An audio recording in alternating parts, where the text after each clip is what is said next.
You know, it is kind of funny. When politicians, the media talk about Russia and Vladimir Putin, they often use the word oligarchy. They talk about how the oligarchs of Russia have enormous power under Putin. But strangely enough, the term oligarchy is very rarely used to describe what's happening in the United States, or in fact, what's happening around the world. But guess what? Oligarchy is a global phenomenon, and it is headquartered right here in the United States. The fact of the matter is, and we don't talk about it very much, but this is the reality, a small number of incredibly wealthy billionaires own and control much of the global economy, period. End of discussion. And increasingly, they own and control our government through a corrupt campaign finance system. Since 2020, 5 billion people all over the world have become poorer, while the world's 5 richest billionaires have more than doubled their fortunes at a rate of $14 million per hour. And listen to this. Elon Musk, the world's wealthiest man, has added $120 billion to his fortune just since election day. Got that? 120 billion since election day.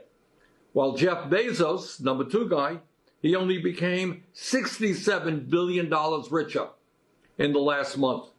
And Mark Zuckerberg, he became 90 billion richer this year alone. In other words, the people on top who are already phenomenally rich are becoming incredibly richer.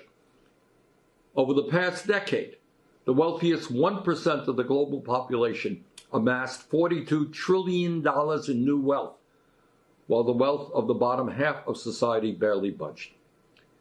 In fact, as of today, the top 1% owns more wealth than 95% of the people on this earth. Outrageously, the wealthiest people in the world are stashing up to $32 trillion in offshore tax havens like the Cayman Islands in order to avoid paying their fair share of taxes to governments all over the world. In other words, governments are underfunded, and these people stash trillions in tax havens. Meanwhile, the uber rich do spend money to protect their incredible wealth. They do it by buying influence, and increasingly by buying our elections. Billionaires in the United States are 0.0005% of the population. That ain't a lot of people. Yet they accounted for 18% of 2024 electoral spending. Tiny number of people spending huge amounts of money to buy elections. Just 150 billionaire families spent nearly $2 billion to buy our recent elections. Elon Musk alone spent at least $277 million to back Donald Trump. How's that? One guy, $277 million. And we saw the results of that investment working pretty good for him.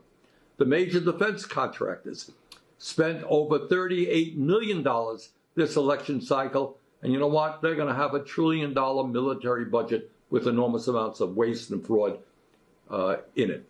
And AIPAC, a billionaire-funded super PAC, spent over $100 million to defeat members of Congress who are critical of the extremist right-wing Netanyahu government in Israel and the horrific war they are waging in Gaza. My friends, you don't have to be a PhD in political science to understand that this is not democracy.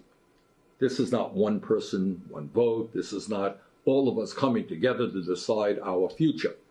This is oligarchy. In my view, this issue of oligarchy is the most important issue facing our country and the world because it touches on everything else. It touches on climate change, touches on healthcare, touches on whether or not working people are going to have a decent standard of living, touches on whether or not we can eliminate poverty. And what we are going to be doing now is over the coming months we are going to be doing a number of programs exploring how global oligarchy functions, the power that the very, very rich have over our economy and over our political life. We're going to be talking about the tax havens they use and how they avoid paying their fair share of taxes. And we will be talking about the kind of role that the oligarchs will play in the coming Trump administration. We're going to bring forth some of the really smartest people in this country and around the world who know about this issue. So it's important stuff, and I hope you will follow along. Take care. Bye-bye.